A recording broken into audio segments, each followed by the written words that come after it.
What's up guys, welcome back to the channel. Now in this video I'm going to be going through the League of Legends champion Mordekaiser. So in this video I'm going to cover his gameplay. It's not his spotlight, I think it's his gameplay preview. I'm going to do that first, then I'm going to get into his bio and read through that. After that I'm going to go into his special interactions, and then I'm going to finish off with his champion theme. Now I'm aware there's a few other things I could be doing for Mordekaiser. There's also his behind the scenes. Obviously also his story and his skins, but I think I'm going to leave them three for part 2. So that's kind of the format of this video. I'll timestamp the whole thing, and before I actually get into it, one thing I actually want to look at is the results of the poll. I put a poll out a few days ago for next week's champion. I've got a sneaky feeling who it is already, but let's have a look now and find out who it's going to be. So yeah, round 2, Mordekaiser is today. And first thing I actually want to say, wow, 1,100 votes. So I just want to say thank you for everybody that's voted, taking time out of their day to come on this channel and actually vote for one of these 5 champions. Thank you very much for that. Wow. So Gangplank 13%, Azir 35%, Aphelios, I think that's how you pronounce it, 16%, Zoe 17%. I had to put the emoji. There for Zoe, and 20%, I've got this one wrong, I think it's K-A-Y-N, and I've put K-Y-A-N, so it's Kane, not Kyan, Kane, so Kane is 20%, so yeah, Azir is the winner. Right, okay, so with that out of the way, let's get into Mordekaiser. Mordekaiser, the Iron Revenant, is an unstoppable juggernaut back from the afterworld as the new Master of Death. 3 spells or attacks against the new Master of Death. Okay. The champion, damages nearby enemies, and gives Mordekaiser movement speed. Oh, Lucian. No escape. Mordekaiser slams down his mace, dealing damage in an area or bonus damage to a single enemy. The evil overlord absorbs damage taken and damage dealt to charge his shield. Mordekaiser can consume the shield for health. Unbreakable. A deadly claw drags enemies toward him, dealing damage and tons of terror. Also grants passive magic penetration. Mordekaiser banishes a single enemy champion to the Death Realm for a gruesome 1v1. If he destroys them, he'll consume their soul, gaining partial stats until they respawn. As a brutal warlord Okay, 1-on-1, okay. of Death, Mordekaiser outplays opponents by turning fights when the odds are against him, punish enemies in the Death Realm, and return to obliterate the rest.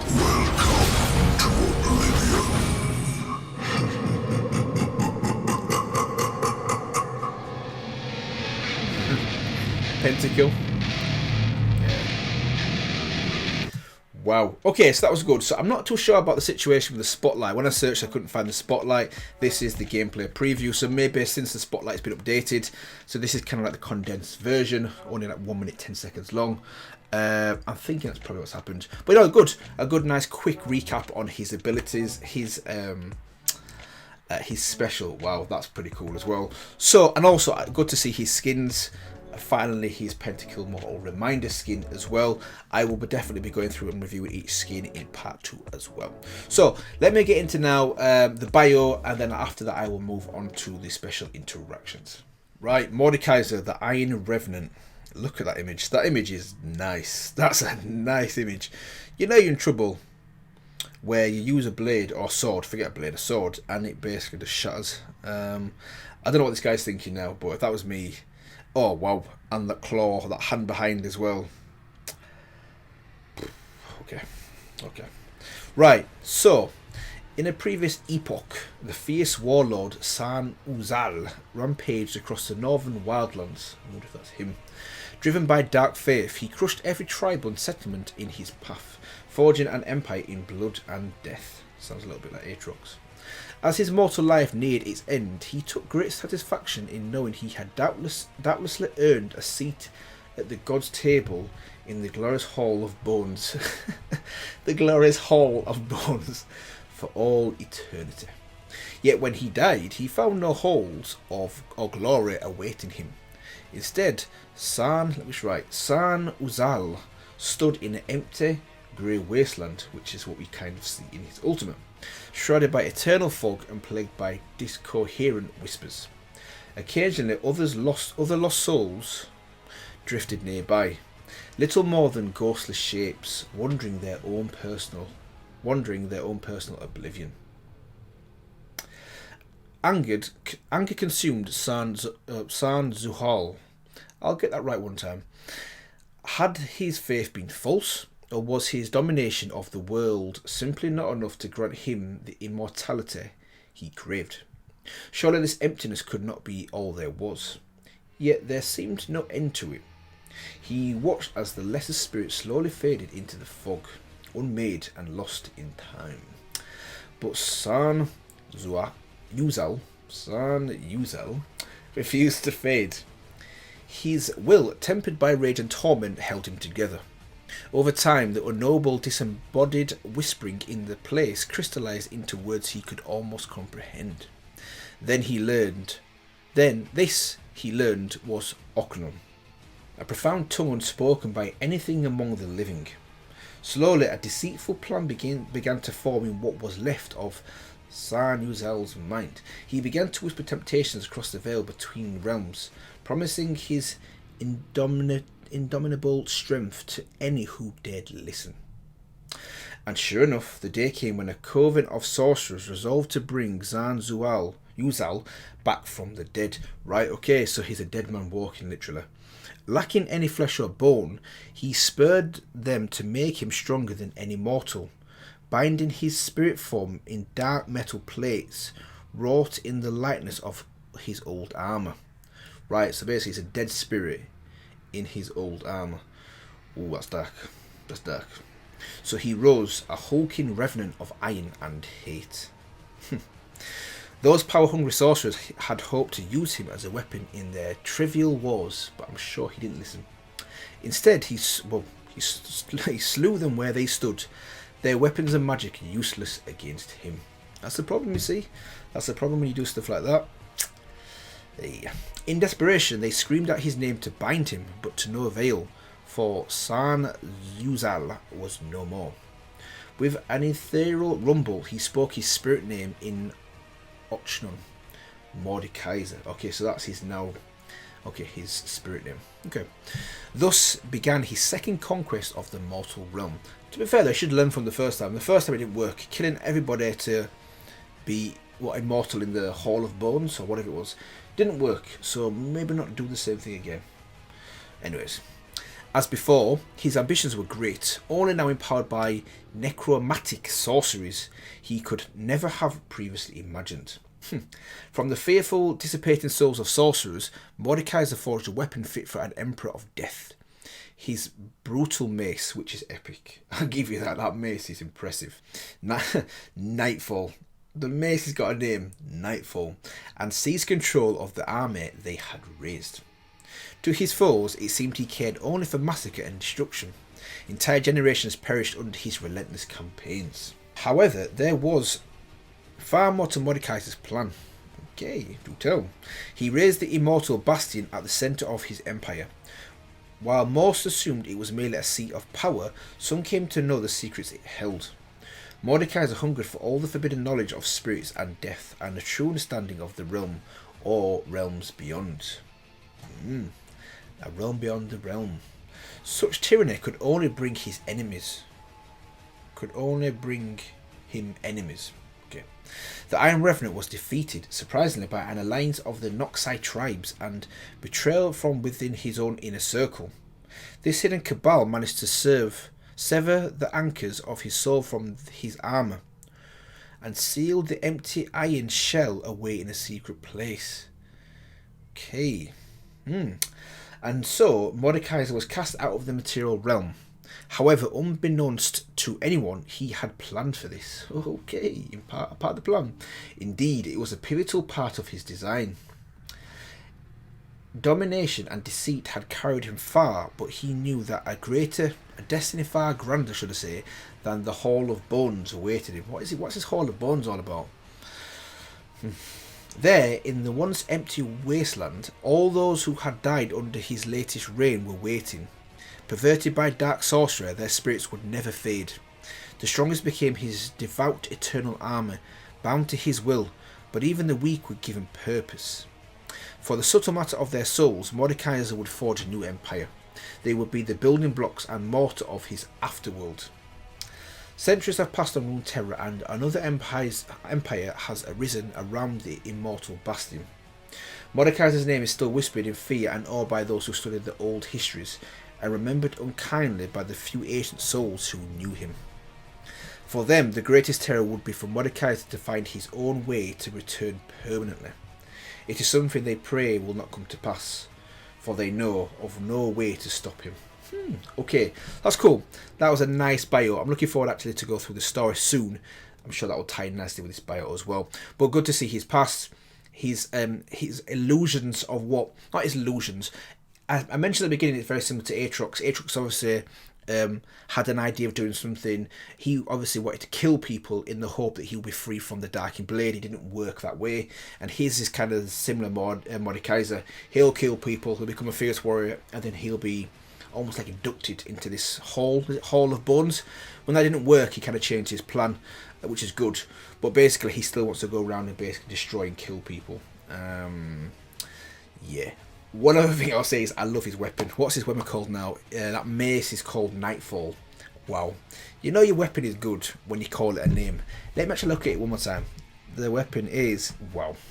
So, look at this. This is... anybody else would say it's overkill.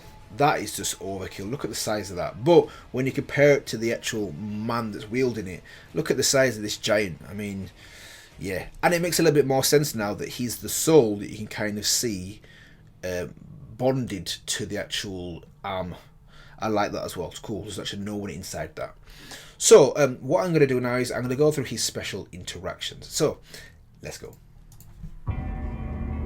False kings cower beneath false crowns. I like his name. I like his name. I like his voice. Yeah, I like that echoey voice. That's, yeah, it's good. A true lord takes what he will. Okay. Good start. You claim strength, Darius. Prove it. Pathetic glory seeker. Death has no meaning, Karthus. So, I'm gonna... hold on. All that matters is one's purpose beyond it. Right, okay, so that for starters ties in nicely with his bio, how he learned of a purpose for himself and an objective for himself after he died. That almost became the greater purpose for him, so that kind of ties in with that. But the reason I paused it here is because I'm loving his look. Loving his look. Once again, Nightfall, this huge mace, is absolutely insane. Look at the size of it. But how he looks, his armour, the actual green glow looks cool. Reminds me a little bit of Thresh. You know, that scene with Thresh and Lucian. That green glow kind of reminds me of that. And I'm looking forward to, there might not be one, but I'm looking forward to see if there's an interaction between him and Thresh. Flimsy blades and fancy footwork won't save you, Katarina. Ah, the Black Rose. I remember your petty manipulations. Noxians claim strength. Pathetic. You too shall serve me, spirit. The same magic that chains you to this realm frees me to walk between. Clutch your borrowed power, Grand General. Your soul is already mine. Dark. Ah, Vhagar. Such exquisite torment I gifted you. Vladimir, you are nothing but a stain, splattered on the pages of history. I know your secrets, little ones. Even you cannot escape me. Your false gods cannot save you. You will be far more useful in death. Resist or give in. Your end always the same. Clearly, your ambition outpaced your ability. Look at the size, man. Such meaningless struggle. Messy. That's it, miss it. You were correct to fear. Harvest the worthy. Discard the chaff. In the end, I claim all. A fine addition to my domain. Yeah, interesting. I wonder how he interacts with Kindred as well, because he said, in the end, I claim all. So basically, once you die, he then can use your soul. That's kind of how I'm reading into it. She's obviously been killed again. A fine addition to my domain. So he's that kind of like the dominion. Is that even a word? Yeah, the dominion over death. So I wonder how that works with Kindred as well. Eternal servitude. Like Hades. Your eternity begins. What I want, I take. All shall serve the true Lord of the living and the dead.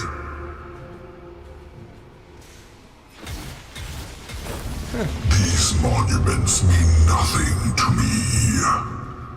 He's almost as big as the monument.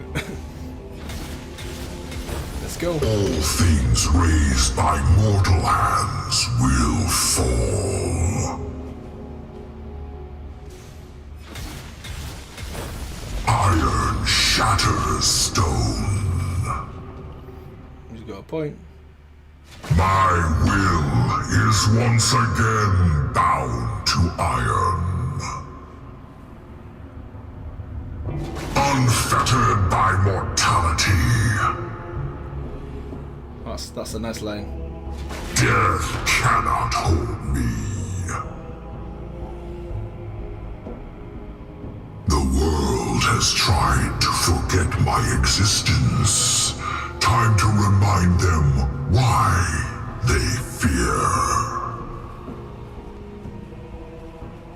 I have bent the realm of the dead to my will. This world shall be next. In the world beyond, blackened ichor filled a crumbling sky, as souls withered to nothing. But I refuse to fade. I alone am the bastion between eternal existence and oblivion. Yeah. I carved my kingdom beyond, from the ashes of nothing. No mortals, not even gods, will stop me from claiming what is mine. Naive men pray to the gods. They will learn to pray to me.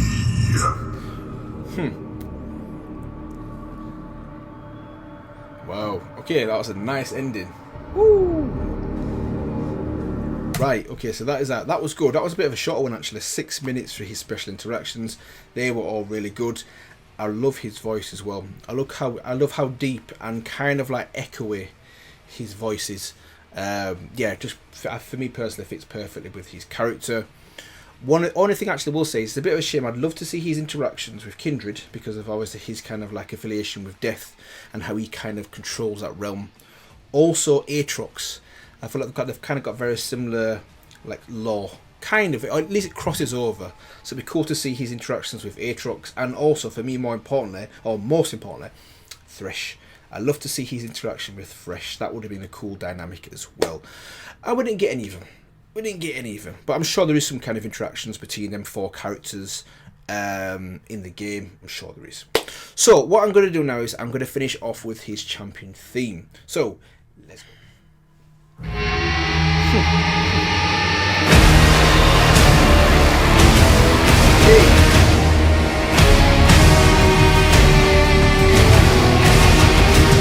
Just straight in, love it, straight into it.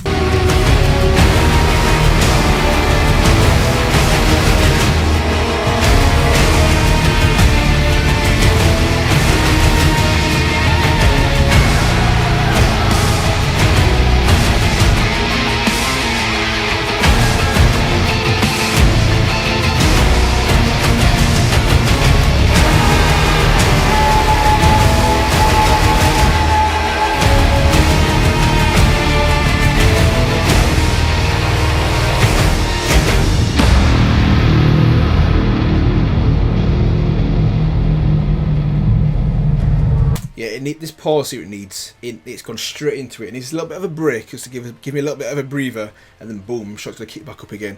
But while I've paused it here, I think like I mentioned before, I love this part. I love how you got this guy trying to attack him. He actually lets him attack him, and his sub breaks. That's when you know you're in trouble.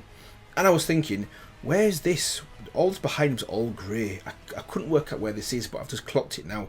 This is his special move. I forgot what the move's called, but where he takes one person into like the spirit realm or the death realm, and he versus them one-on-one. I guess think that is this picture here. He's obviously got one of his abilities coming through this side here. He's got Nightfall here at this side. I don't know what's happened here. It looks like he's been injured or something. Something's happened here. But this guy has no chance. This guy is dead. That's for certain. So yeah, I like how it shows this scene here is one of his abilities. Cool. So, it's going to build back up in a minute. Okay. Ooh. I like that.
Slow fade, that is the end. Okay, that's good.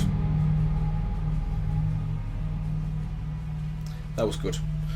Right, so yeah, I enjoyed that one like every damn login theme, login scream, champion theme, they're all epic.